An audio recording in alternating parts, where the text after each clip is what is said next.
Desejo muita paz de Deus para os vossos corações. Vamos continuar estudando as lições da Escola Bíblica Dominical, terceiro trimestre de 2017.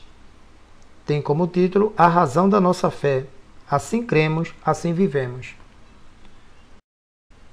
A lição de hoje é a lição de número 11, 10 de setembro de 2017. A segunda vinda de Jesus. Texto áureo. Porque assim como o relâmpago sai do Oriente e se mostra até o Ocidente, assim será também a vinda do Filho do Homem. Mateus capítulo 24, versículo 27. Verdade prática. A segunda vinda de Cristo será em duas fases distintas. Primeira, invisível ao mundo, para arrebatar sua igreja. E a segunda, visível e corporal, com a sua igreja glorificada. Leitura bíblica em classe. 1 Tessalonicenses, capítulo 4, versículo 13 até o 18. Depois Lucas, capítulo 21, dos versículos 25 até ao 27. Não quero, porém, irmão, que sejais ignorantes acerca dos que já dormem, para que não vos entristeçais como os demais que não têm esperança. Porque se cremos que Jesus morreu e ressuscitou, assim também aos que em Jesus dormem, Deus os tornará a trazer com ele. Dizemos-vos, pois, isto pela palavra do Senhor, que nós, os que ficarmos vivos para a vinda do Senhor, não precederemos os que dormem.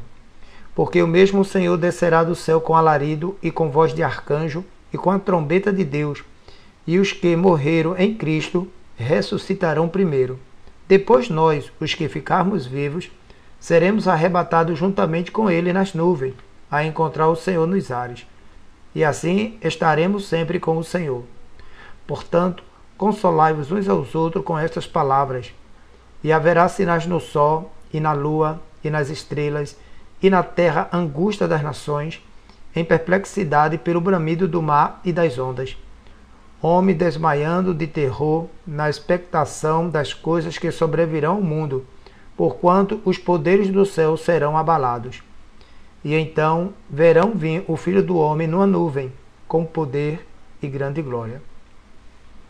Comentário da lição. Introdução. A Bíblia mostra a segunda vinda de Cristo em duas fases. A primeira é o arrebatamento da igreja, e a segunda é a sua vinda em glória.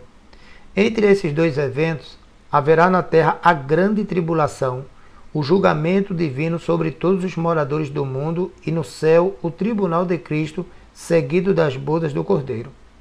O nosso enfoque aqui é a fundamentação bíblica desses eventos. Mas o tema escatológico não se esgota com o que trataremos, e a sua continuação dará na próxima lição. Primeira parte da lição. Os eventos do porvir. Primeiro tópico. Fonte de predição. Não há outra fonte de predições verdadeiras a não ser a Bíblia Sagrada, por meio da qual Deus nos diz tudo o que precisamos saber sobre os eventos do porvir. Ela é a única fonte confiável. Esses eventos são uma série de acontecimentos do epílogo da história humana que envolve o arrebatamento da igreja, a vinda de Jesus em glória, o juízo de Deus sobre a terra no fim dos tempos, o futuro glorioso de Israel e o reino milenar de Cristo. São acontecimentos anunciados desde o princípio do mundo, desde Enoque até o apóstolo João, o último dos apóstolos, no livro de Apocalipse. Segundo tópico. O destino dos impérios da antiguidade. As profecias sobre os impérios antigos, como a queda da Babilônia, para nunca mais se erguer no cenário mundial, e a ascensão e queda dos impérios medo-persa, grego e romano, nos capítulos 7 e 8 do livro de Daniel, entre outros profetas, se cumpriram, e a própria história confirma esses fatos. As profecias messiânicas se cumpriram com abundância de detalhes, como o nascimento do Messias de uma virgem na cidade de Belém, seu julgamento diante de Pôncio Pilatos, sua morte, sua ressurreição e ascensão ao céu, entre outros. Terceiro tópico, sobre as diásporas judaicas. As profecias apontam de antemão as duas dispersões do povo judeu e as suas respectivas restaurações.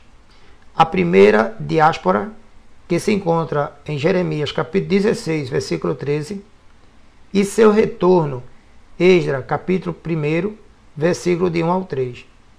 A segunda diáspora, anunciada pelo próprio Senhor Jesus Cristo, e cairão a fio da espada, e para todas as nações serão levados cativos, e Jerusalém será pisada pelos gentios, até que os tempos dos gentios se complete. Isso se encontra em Lucas capítulo 21, versículo 24. Com seu respectivo retorno depois de mais de 18 séculos à terra de seus antepassados, tal como for anunciado pelos profetas do Antigo Testamento, como Jeremias capítulo 31, versículo 17. Segunda parte da lição. Termos bíblicos para a segunda vinda de Cristo. Primeiro tópico, vinda. A palavra parousia, que se pronuncia parúcia, significa vinda, chegada, presença, volta, visita real, advento, chegada de um rei. No aspecto escatológico, esse substantivo se refere tanto ao arrebatamento da igreja, como à vinda de Cristo em glória com sua igreja. Outro termo é erkomai, ir, e também vir, duas coisas opostas. Sim, desde que se considere o movimento entre o ponto de partida e o ponto de chegada. Para quem está no ponto de partida é ida, mas para quem estiver no ponto de chegada é vinda. Esse verbo aparece em referência à vinda de Jesus, João capítulo 14, versículo 3, e também a sua vinda em glória. Segundo tópico, manifestação, aparição. O substantivo grego aqui é pipania, que só aparece 6 vezes no Antigo Testamento, com uso exclusivamente paulino, e todas as ocorrências dizem respeito à vinda de Jesus, desde a encarnação do Verbo. O apóstolo Paulo exorta os crentes para uma vida irrepreensível até a aparição de nosso Senhor Jesus Cristo. 1 Timóteo, capítulo 6, versículo 14. E o aparecimento da glória do grande Deus e nosso Senhor Jesus Cristo. Tito, capítulo 2, versículo 13. O termo é também traduzido por vinda, em referência ao arrebatamento da igreja. O apóstolo emprega ainda para se referir à segunda vinda de Cristo em glória. Conjuro-te, pois, diante de Deus e do Senhor Jesus Cristo, que há de julgar os vivos e os mortos na sua vinda e no seu reino. 2 Timóteo, capítulo 4, versículo 1. O conforme encontra-se na Almeida Revista e Atualizada, pela sua manifestação e pelo seu reino. Terceiro tópico, revelação. O termo é apocalipse. O apóstolo Pedro emprega esta palavra para se referir ao arrebatamento da igreja. 1 Pedro, capítulo 1, versículo 7. Esse termo é traduzido ainda como manifestação, também em referência ao arrebatamento da igreja. De maneira que nenhum dom vos falta, esperando a manifestação de nosso Senhor Jesus Cristo. 1 Coríntios, capítulo 1, versículo 7. Ou de acordo com a versão Almeida Revista e Atualizada, aguardando vós a revelação de nosso Senhor Jesus Cristo. Terceira parte da lição.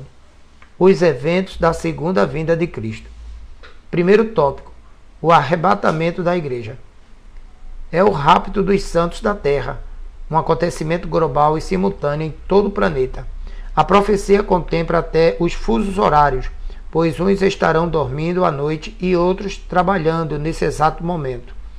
Esse evento será inesperado, algo rápido, em fração de segundo, e invisível aos olhos humanos, num momento, num abrir e fechar de olhos, ao ressoar da última trombeta. A trombeta soará, os mortos ressuscitarão incorruptíveis e nós seremos transformados. 1 Coríntios, capítulo 15, versículo 52. Os mortos salvos, os que dormiram em Cristo, ressuscitarão primeiro. 1 Tessalonicenses, capítulo 4, versículo 16. Em seguida, nós, os crentes em Jesus, que estivermos vivos, nessa ocasião, com o corpo corruptível já revestido da incorruptibilidade, quando aquilo que é mortal estiver revestido da imortalidade. 1 Coríntios, capítulo 15, versículo 53. Seremos arrebatados da terra para o encontro com o Senhor Jesus nas nuvens. Essa é a primeira fase da segunda vinda de Cristo, a esperança da igreja. Glória a Deus. Segundo tópico, a vinda de Cristo em glória. 7 anos depois do arrebatamento da igreja, o Senhor virá em glória, visível aos olhos humanos. Nesse retorno de Jesus à terra, ele virá acompanhado dos santos. O propósito aqui é julgar as nações, restaurar o trono de Davi, em cumprimento à promessa de Deus feita por meio do anjo Gabriel. E o Senhor Deus lhe dará o trono de Davi, seu pai, e reinará eternamente na casa de Jacó, e o seu reino não terá fim. Lucas capítulo 1, versículo 32 e o 33. Destruir a besta e o anticristo, e estabeleceu seu reino de justiça e paz na terra, o reino de Deus de 1000 anos. Terceiro tópico, a grande tribulação. É o período de transição entre a dispensação da igreja e o milênio, um tempo de angústia e sofrimento sem precedentes na história, também conhecido como o Dia do Senhor. A igreja não passará por esse período, que é conhecido como a grande tribulação. Será a era do anticristo, identificado como a besta. O falso profeta será o porta-voz do anticristo, que enganará o povo por meio dos falsos milagres. O anticristo fará um concerto com a nação de Israel por 1 semana de anos. Isso se encontra em Daniel, capítulo 9, versículo 27. Mas, na metade deste período, o concerto será rompido, pois os judeus descobrirão que fizeram um acordo com o próprio diabo. Só a partir daí é que começa o período da angústia de Jacó. Todos esses horrores estão registrados a partir do capítulo 6 de Apocalipse. Este período foi determinado por Deus para fazer justiça contra a rebelião dos moradores da terra e para preparar a nação de Israel para o encontro com o seu Messias. Amós, capítulo 4, versículo 12. Quarto tópico, o tribunal de Cristo e as bodas do Cordeiro.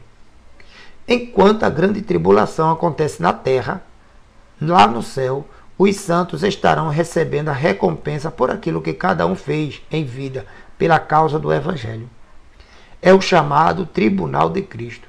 A premiação dos salvos não se trata de um julgamento para salvação ou condenação. Todos os presentes já são salvos em Jesus, visto que a salvação é pela graça. Aqui se trata de mais uma bênção aos salvos. Em seguida, virá a festa das bodas do Cordeiro. Apocalipse capítulo 10, versículo 9. O grande banquete que celebrará a união de Cristo com a sua igreja. Conclusão da lição. Essas amostras proféticas servem como garantias de que tudo o que está escrito para o fim dos tempos irá de igual modo se cumprir. Jeremias capítulo 1, versículo 12. A nossa esperança não se baseia numa utopia, mas em fatos revelados na palavra de Deus e confirmado pela história. A escatologia bíblica é a continuação do processo histórico. Que Deus continue abençoando a cada um de vocês. Amém.